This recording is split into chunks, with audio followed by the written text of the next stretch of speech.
ये कहानी बहुत समय पहले की है। राजनगर नाम का एक गांव था।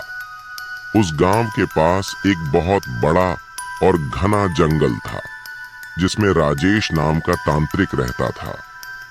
उस तांत्रिक को अपनी तंत्र विद्या पर बहुत ज्यादा घमंड था कि वह जिसे चाहे उसे अपने वश में कर सकता है और जिसे चाहे उसे मार सकता है।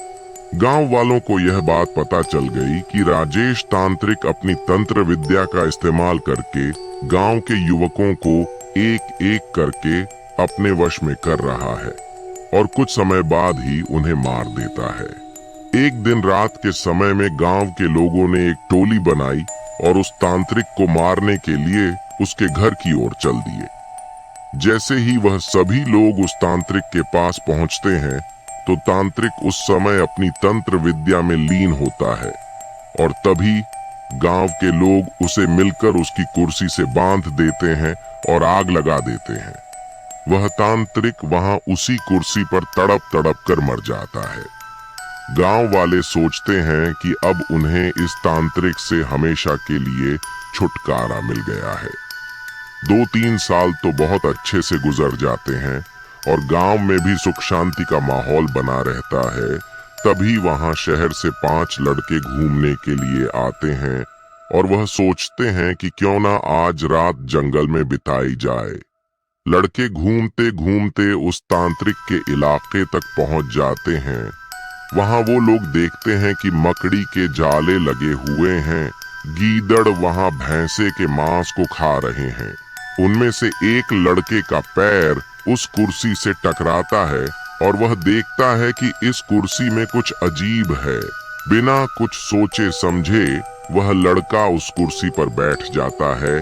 जैसे ही वो लड़का उस कुर्सी पर बैठता है, कुर्सी पर बैठते ही उस लड़के में उस तांत्रिक की आत्मा आ जाती है। आत्मा के आते ही लड़का जोर जोर से चिल्लाता है, अब होगा मेरा इंतकाम पूरा, अब मैं इस पूरे गांव को जलाकर नष्ट कर दूंगा।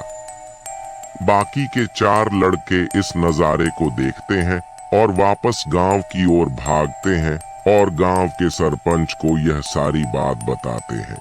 सरपंच गुस्से में आकर उन लड़कों की डंडे से खूब पिटाई करता है और बोलता है कि तुम्हें किसने बोला था उस जंगल में जाने को और उस कुर्सी पर जाकर बैठने को। लड़के माफी मांगते हैं और अपने दोस्त को बचाने की तरकीब पूछते हैं। सरपंच बताता है कि अगर वह लड़का उस कुर्सी पर से उठ जाए और उस कुर्सी में तुम लोग किसी तरह से आग लगा दो तो शायद तुम्हारा दोस्त उस तांत्रिक की आत्मा के चंगुल से बाहर आ जाए।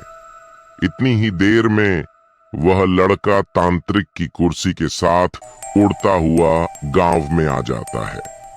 तीनों लड़के तभी एक योजना बनाते हैं और उस व्यक्ति को ढूंढते हैं जिसने पहले तांत्रिक की कुर्सी में आग लगाई थी। तीनों लड़के उस आदमी से गुजारिश करते हैं कि वह कुछ समय के लिए तांत्रिक के सामने आ जाएं। वह आदमी मान जाता है और तांत्रिक के सामने आकर खड़ा हो जाता है।